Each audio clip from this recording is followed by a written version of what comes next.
be taking them on a taxi ride in my 2024 rally car. So I was driving the INRC last year, and on the same car, I'll be taking them on a taxi ride. I think that Meghalaya has quite a bit of different terrains for different kind of motorsports.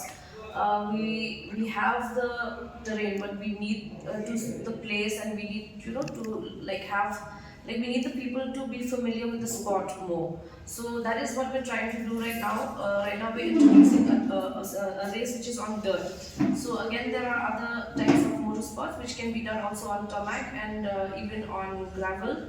So yeah, we're looking forward towards that, because in Meghalaya we can promote this sport in a bigger way. There is a place, there are talents here, there are young talents which do not have a platform. That is what we're trying to do here, spotting all those talents. Myself and a few of us here who have spotted those talents, we want to push them ahead and give them that platform.